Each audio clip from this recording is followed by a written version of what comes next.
We're looking into the world of retail tomorrow, and today's subject is commerce in the smart city. Hi, I'm Kevin Koop, content guy for morningnewsbeat.com, and this is the Retail Tomorrow podcast, brought to you by GMDC. We're coming to you today from Toronto, site of the 4th GMDC Retail Tomorrow Conference. And I can tell you that it's been every bit as provocative as the first three, which took place in Silicon Valley, New York, and Seattle. We've been hosted by Tech Toronto and Retail TO here at this fabulous Mars Center. And we have a wonderful and huge studio audience. Say hi to everybody. There we go. How great is that?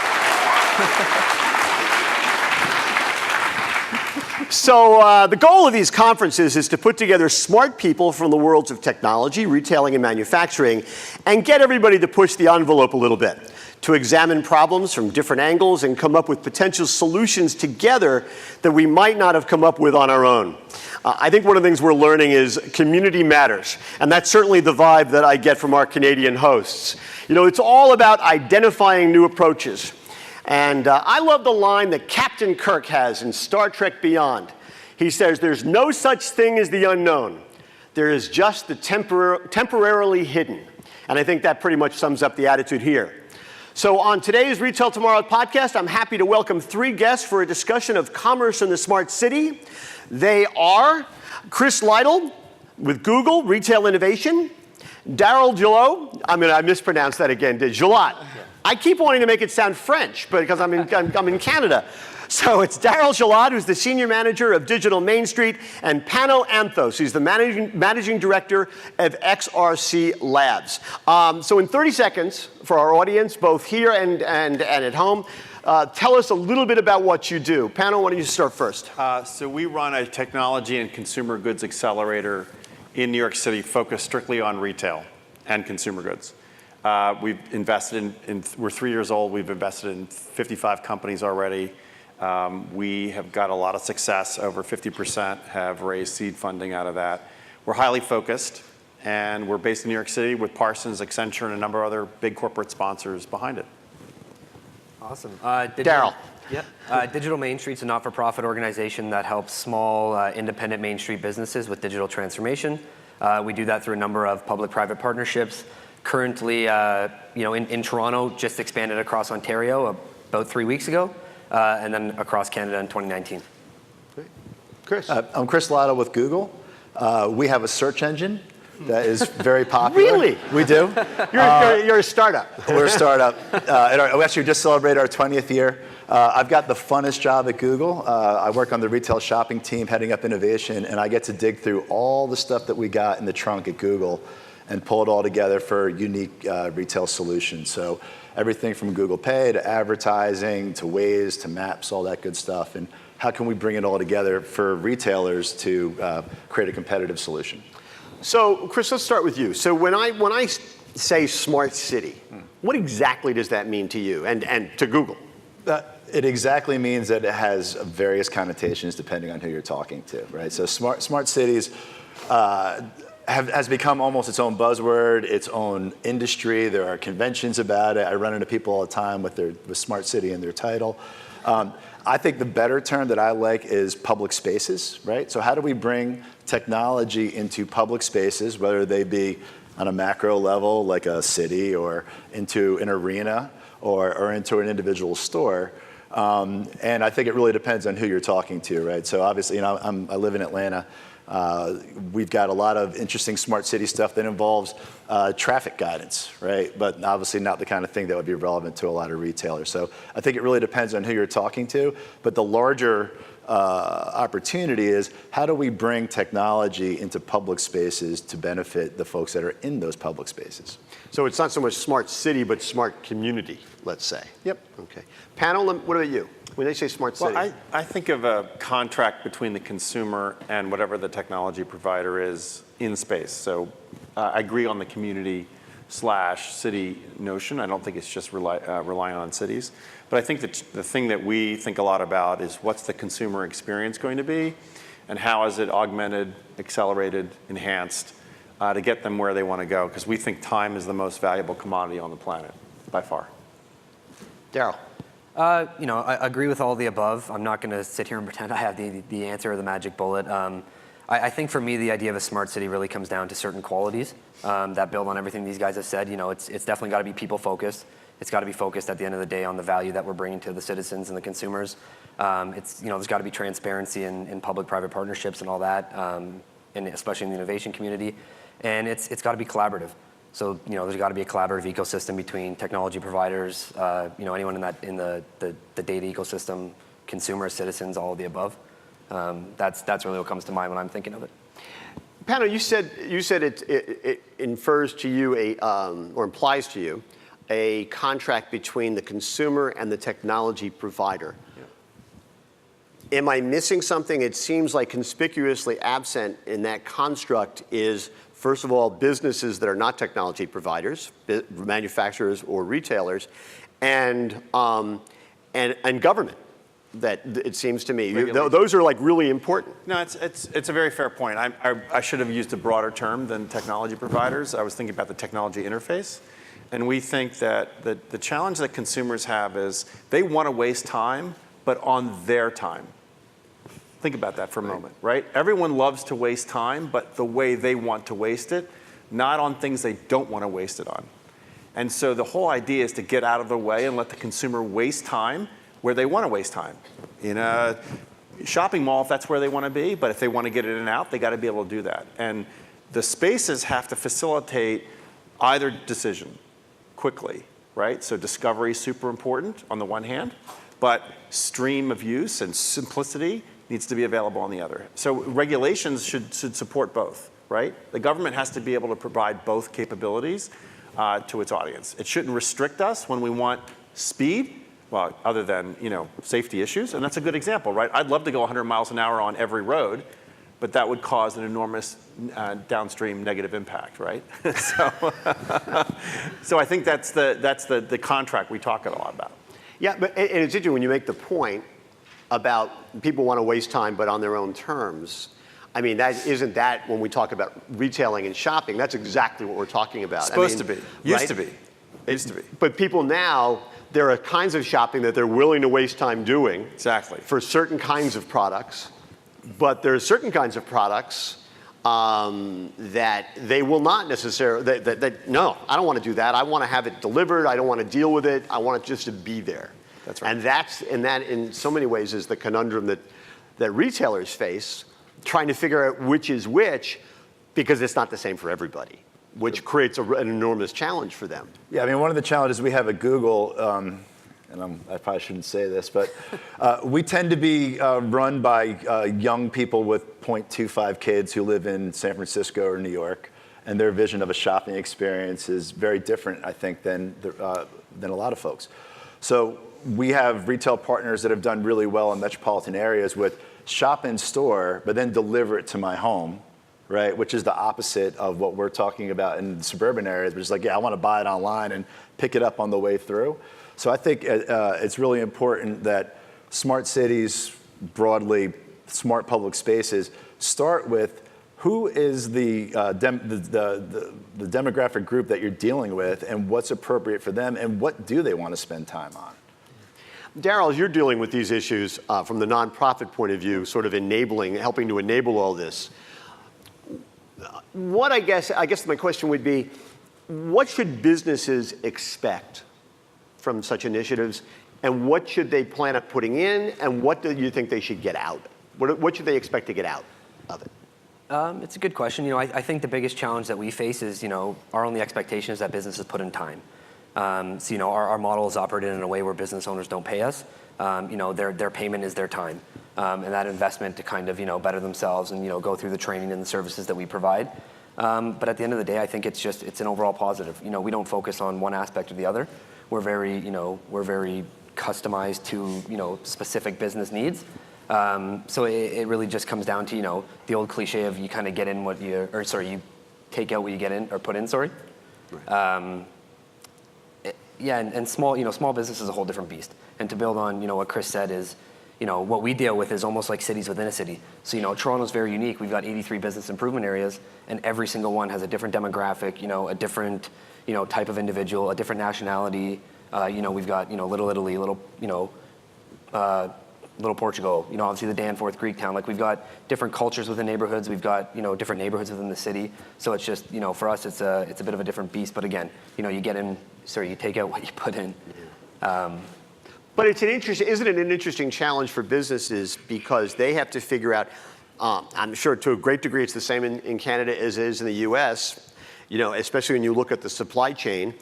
Retailers are getting squeezed by Amazon on one side and Walmart on the other, and by Lidl and Aldi, and they're just constantly getting squeezed. So they're trying to keep their costs and their prices in line. And so they're putting a lot of pressure on manufacturers, but manufacturers have to worry about dealing with the fact that their costs are actually going up. So everybody's being squeezed, and I always have to wonder, how is it possible to make the sale, for lack of a better term, when you're talking to a business facing all sorts of immediate problems, putting out fires not just every day but every hour? How do you make the sale to them that this is something that the notion of a smart city is worth investing in? In the form of their taxes.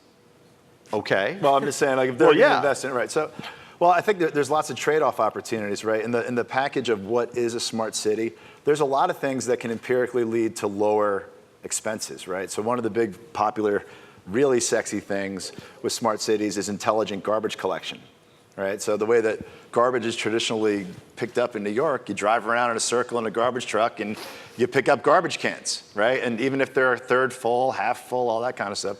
So one of the really clever smart city initiatives is smart garbage cans. So you got a bank of garbage cans, only one, the second one isn't open until the first one's full, and the garbage truck only rolls to full garbage cans, right? So that's something that empirically saves the money on truck rolls and all those kind of things. So I think wise city planners need to have a package of solutions, some of which are investments in future returns, but some that can provide immediate cost savings today that's going to make that business owner who's going to get hit with that 6% additional CID tax, make him feel like he's getting something out of it. I was going to say, I don't know how it is in Toronto, but in New York, I can't remember the last time I saw a half-full garbage can. They always seem to be overflowing, not. Yeah. I'm not sure this is going to cut down on trips. But one of the really basic things that strikes us as still bizarre is that we are not Wi-Fi enabled everywhere. Google's done a lot of work in New York to make platforms available, but I ride numerous trains, whether it's subways. I don't know how it is here in Toronto, but you just go through entire black patches where you just have no signal whatsoever. And it's an enormous waste of my time that I can't be doing something more productive because I want that time back somewhere else. Again, this is about the decision making that someone's forcing me to do something I don't want to do, which is sit there. I don't mind thinking about stuff, but that's not one of those.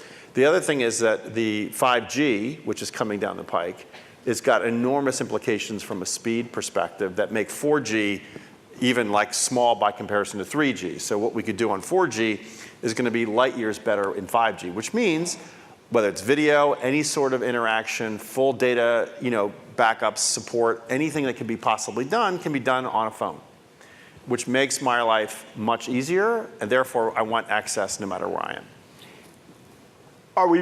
Is there a risk, though? Are you creating I'm getting maybe a little far afield here, but are you creating a society of haves and have-nots? Because I was reading a story just recently, the other day, who's saying, whoever it was saying, I can't believe we're having this conversation about 5G when there are entire swatches of the United States, and I'll bet you Canada, where there's no cell service.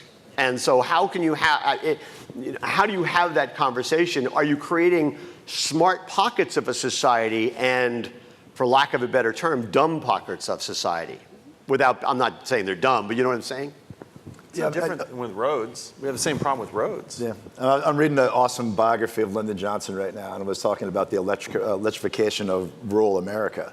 And it made no financial sense to do it, right? It took the Depression and the need to put people to work to actually make it happen. But it did. But the situation of haves and have-nots, that was really pronounced. So you had people that they didn't have radios. They had no idea what was going on outside of their little community.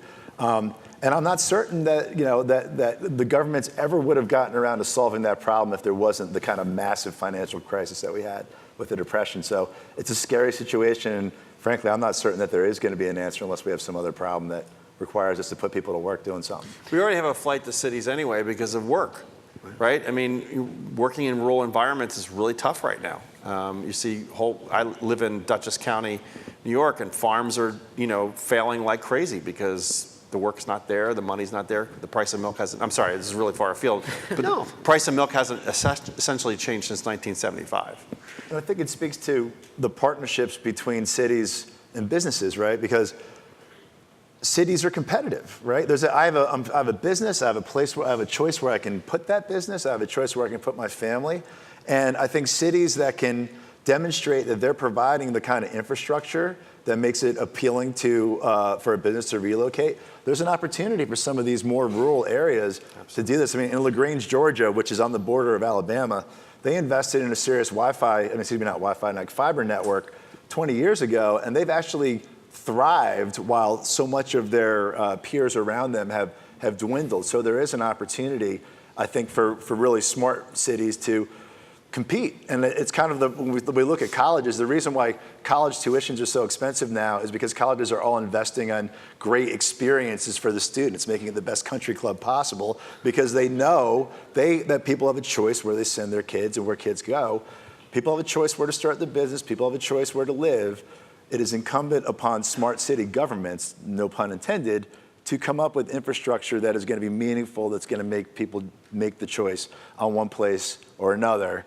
And not the way Amazon does it because they want to be close to DC for a variety of reasons. I'm talking about DC. Are you breaking news? I hadn't seen that headline. My money's still on Boston. $10. $10 is DC. I hate to say it. Anyway, but like just like Amazon is making decisions, we know there's a lot of competition, and the question is, how can cities put in the infrastructure that's going to make them competitive? But to go back to a point you made before, which is Google is sometimes run by 20 young people with a let's say limited life experience. That's the way to put it. But there's really smart, bright, and energized and motivated young people, much like the faces I'm looking out at here in our audience. So I think it's always important to kind of bring it back to for lack of a better term, reality. I mean, you talked about we have the same problem with roads. Yeah, and again, somebody might ask the question, why are we investing in 5G when 35% of the roads or bridges in America are falling down? I just think it's an interesting challenge, and that makes it maybe ought to have us stretch the notion of what smart means. Well, and you got to a great point. Everybody's always about mass transit. Yeah, we got to get more mass transit. And like the truth is, unless you live in a city where mass transit existed before cars, it probably ain't common, right? I mean, like not in a meaningful way. But what you've got are smart cities in the Midwest that are looking at how do we subsidize Uber to create our own mass transit network. So if we subsidize Uber if we take our transit dollars, put it into subsidizing Uber so the cost per the average person goes down, that's something that wouldn't fly in New York because you don't need it. But in Toledo, it might actually make a lot of sense, right? So if you're subsidizing these drivers, the cost goes down, you got more people that are incented to become drivers. Those are the kind of smart solutions that leverage technology that take advantage of what's available to you in your town. The real breakthroughs in technology are rarely someone had an idea to solve a problem, an existing vendor solving a problem. It's usually someone out of left field solving a problem. So AI and the way it's being used today, or computer vision, new ways of doing it. And I think about the farming issue as an example, right? If you give the ability essentially to create a platform by which the supply chain from the farm to the table is guaranteed and the provenance is accurate and high, then you've got an enormous value to that restaurant because they can promote that product, and the farmer doesn't have to work terribly hard to go through 30 distributors to get the product to that table. Farmer makes more money, table makes more money. And the in-between, fine, they go away. We don't need distributors. So I think the idea, and that may be blockchain technology, maybe something else coming down the pike, but there's enormous waste in our supply chains today that technology could have a huge impact on, and retailers want that as well because they're the table, right? Whether it's a restaurant or whether it's a dining experience inside a Loblaws, or anywhere else, that dining, if you will, is a retail experience. And so I just think of that example as just one of many where the rural community can interact with a hyper-efficient community with really great technology. I do think that one of the things that these initiatives need to figure out how to do is to figure out how to nakedly appeal to people's, meaning businesses, greed and self-interests. Right? I mean, you talk about cities that maybe are investing in mass transit, let's say, but there are oil interests out there. They're funding lobbying things to defeat referendums or referendi. I'm not sure which is the right word, that are designed to fund mass transit programs because they don't want cars to use less gasoline. So you got to figure out how to deal with people's self-interest in this case, and that doesn't always work well. Daryl, you haven't talked very much, so I want to get back to you and talk a little bit about Toronto. Yeah, okay, go. No, I was just going to say before, to build on Chris's point about transit and share a local example, I don't know how many people are familiar with what Innisfil, Ontario is doing. Small town, 35,000 people. About a year and a half ago, they launched a pilot project because they were looking at implementing 2 buses. But the capital costs and the operating costs for a year were just under or just over $1 million. So what they actually did is they subsidized Uber. And in the first year, I think they spent just under $250K, and they just announced, I think 2.5 months ago, that they're continuing it full time and actually expanding it. So that definitely is a great example. And that's money going into the pockets of local residents too, right? Which you could then tax later. Well, yeah, sorry, Toronto. So talk a little bit about, we're here in Toronto. Those of us who were here with the Retail Tomorrow conference got a chance to see Google Sidewalk Labs yesterday. And but there also seems to be so much going on. I mean, this whole Mars place, for lack of a better term, there's so much energy here in terms of trying to incubate small businesses and help them grow. In addition, what they're doing down at Google Sidewalk Labs. So talk a little bit about how Toronto has sort of made this move into being at least if not a smart city, a getting smarter city. Yeah, I think there's a lot that goes into it. I'm a born and bred Toronto my whole life guy, so I'm obviously biased. But you look at the city now, you look at the ecosystem. In the last 3 weeks, Microsoft and Shopify have both announced $500 million investments. You look at the incubators from the DMZ to this lovely building we're in now. You've got Helix at Seneca, you've got the Y Space at York, you've got all those organizations. What's really interesting to me though is, and not everyone sees this initially, is how forward-thinking the city of Toronto is actually being from a policy standpoint when it comes to innovation. So they recently launched Civic Hall TO out of the Center for Social Innovation, meant to specifically bring public-private partnerships from across the province actually together. The city of Toronto was a founding partner in Digital Main Street, so they were forward-thinking with that. We have 83 business improvement areas, to go back to that, which are local communities within a city. The city has recently committed funding to allow these business improvement areas to come forward with their own innovation projects. So it's no longer the city saying this is what we want to do. You need this, you need X, you need Y. It's okay. Your community better than anyone. To build on Chris's point about demographic, what does Greektown need? What do you want to do for your customers, your businesses, your owners, your residents, et cetera? It's really just been a really unique, cool, collaborative approach. Look at this event, for instance. And all the people we've been able to bring together in the industry. I just think retail and tech in Toronto right now is it's booming, and rightfully so. How do we kind of assuage people and convince them that, I think sometimes when they hear smart city, they think it's going to be some sort of really bad mashup of Minority Report and Blade Runner. Somebody write that down. I'm going to pitch it to somebody in Hollywood tomorrow. And I know there are privacy concerns. I know that just yesterday, ironically, we were there at Google Sidewalk Labs, and they were talking a little bit about, there was an article in the paper yesterday about people just being concerned about privacy, data, how much is going to be gathered, how much is going to be used, how much control are they going to have. So how do we get, first of all, to what extent do we have to pay attention to that? Number one, you're not, okay, the guy from Google's, forgetting we're on radio, privacy, the guy from Google is nodding. Privacy is good. But how do we make that case? How do we convince people that this is not going to be scary and evil? Oh, God. So here's the problem. And you got 30 seconds. No, the problem is, I have so many terrible ideas that are put across my desk every day from people outside of Google that are Yeah, we're going to take a picture of everybody who comes into the train station and do a digital print of their face, and then every time they come in, we want to serve them an ad. And I'm just like, oh God, it's a terrible idea. Don't do that. So I got to tell you, the instinct of external companies, and not even always companies, I mean even like government agencies, to not think about privacy, it's there, right? Like, oh, we're going to take a picture of everyone's license plate who comes in, and that way we'll be able to track them forever. We don't believe in that at Google, right? We believe that people have the right to privacy. And like, for example, one thing that we've always talked about is the notion of intent. I signaled an intent that I wanted to share my data in some way or another. And so one of the things that I really like within Google Pay and Apple Pay, there's the ability to tap your phone and then say, and convey identity. So think about it in terms of like, instead of proactively looking for my ID every time I walk up to a kiosk to try to figure out what you should tell me, what if I choose to tap in for that moment, share my ID for a moment, and then have it go away after I leave, right? So people are not thinking in those terms yet. We are at Google. But I think there's a genuine concern because there is technology out there that'll allow you to capture everybody's face. There is technology out there that'll allow you to take a picture of everyone's license plate number. It's there. We need to dissuade people from doing that.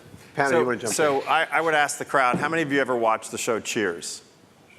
Okay. What's the tagline? Norm. No, where everybody knows your name. Everybody knows your name. So our thesis, to Chris's point, though, is to flip that and to say, what's the user experience that would incentivize people to convey their identity, right? And that is some sort of loyalty or value that's transacted. One of which is when I walk into a store that I shop often, someone would know who I am, which doesn't exist today, right, 99% of the time, unless the store is super small. So the first thing about facial recognition is it's not the technology, it's not really a privacy issue, it's a value issue. Customers will do it. We have a company actually doing this right now with a bunch of Brazilian shoe stores in Miami and Disney World. They've got ridiculous high adoption rates where the customer takes a selfie, joins a loyalty program, and immediately engages when they walk into any store with that store employee. They see the purchase history, they have a conversation. It's not this stupid, hi, can I help you? No, I'm in a store because I've just like lost, right? And it's like the dumbest question in the world. So all of this is by way of saying that if we flip and get back to the value to the customer, the issues of privacy change dramatically because your issue that you're dealing with is people aren't thinking about the customer at all. They're thinking about their own internal operational efficiency, which is, unless you're a terrorist agency or trying to protect against terrorism, you don't care. You shouldn't care about that stuff. That's right. I mean, I think the big difference to your point is intentionally sharing my identity or having my identity surreptitiously gathered. Correct. Right? I think that's the big thing. But I couldn't agree more that there's always been this trade-off. I will give up some degree of my privacy if I get something in return. We just got to make certain that what they're getting in return is a great experience. And I totally agree with you, Pano. I think that I've written a bunch of things about this over the years. There is almost nothing more powerful to a consumer or a shopper or a patron than being treated like a regular. That is just, it is the best possible experience. Absolutely. And there's a lot of different ways to go there. There's a bar called Edda's in Seattle where I only go there twice a year, but I've been going there for 15 years, and Morgan, the bartender, always treats me like a regular. Right. And I'm not going, that's my first stop. Well, maybe I go to my hotel first, then I go to the bar. But that's incredibly powerful, and I think that's important. I just think it was interesting. We saw technology last night as one of the things we're doing for Retail Tomorrow, and this guy was showing us technology where if I walk in the store, there's facial recognition, and my face will pop up on the manager's iPad. But my reaction to that was, you've missed the second part, which is you got to figure out a way to build technology in there that incents the store manager to come actually out and talk to me. Because it doesn't help me as a customer if he knows that I'm in the store unless you come out and somehow build something around that technology. I think that's where stores can get smarter. Okay, a couple of quick questions, if I may. At Google, if you were to point to one initiative that you're allowed to talk about that is going to make the smart city smarter, can you name it? What would it be? I genuinely love the idea of using cell phones as the mechanism for conveying identity. So what we call smart tap, Apple has another word for it. I think it should be called Signet, right? Some combination of physical device with my presence equals identity. But if I throw my device into the lake, I have resumed my private persona. I think that's an ideal model. And I think the more, to Pano's point, the more we can have personalized experiences, the better those experiences are going to be. And I think that's the right way to do it. Call it Signet if you want, just don't call it Skynet. That has bad connotations. The other one was, it was ISIS was the payment program that they got. It's like no vibe. Branding issue. It's like, Pano, to you. I'm going to go facial recognition as opposed to devices. I think the friction around devices is just too great. You know, you got to download apps, you got to turn them on, and then I don't know when I'm being looked at and when I'm not. Whereas I'd really much prefer a loyalty platform that allows me to opt in and engage with that consumer. Do you have a business that you've invested in that has gotten traction? Two. Yeah. But that it's actually being used in the marketplace? Yeah, in fact, I think one of them is at Sidewalk Labs. I have to figure that. It's a Canadian company that literally does facial integration. Okay, go back to him and tell him he needs to add that other part on. Yeah, I'm sure. Yeah. So we're huge fans. And in terms of the stuff you see on a day-to-day basis, what do you think is the most interesting thing you've seen, Daryl, in terms of contributing to the smart city?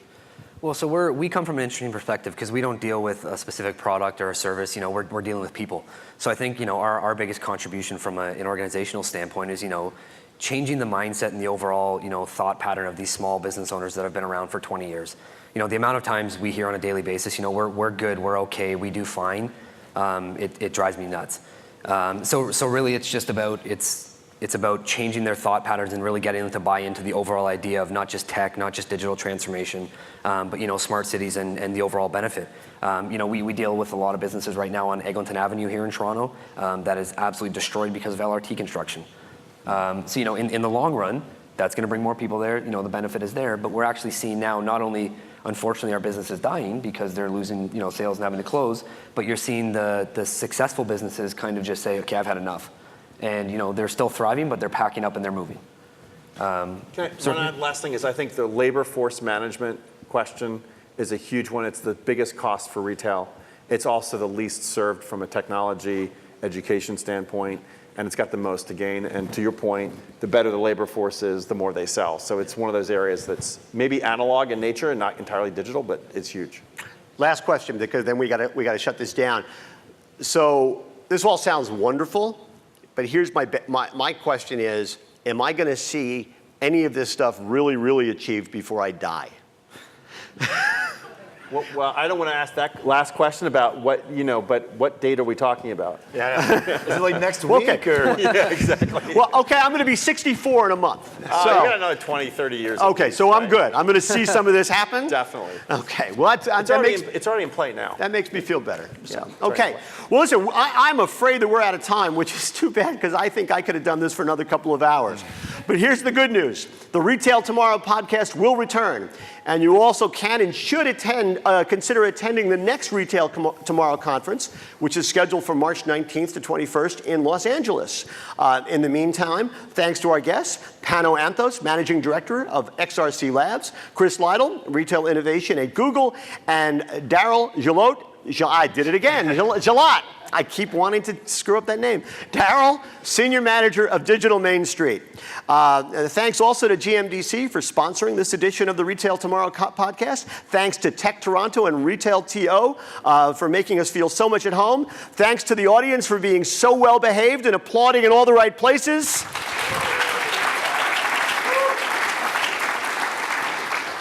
And thanks to you at home for your time and your attention. I'm Kevin Coop, and we'll see you next time.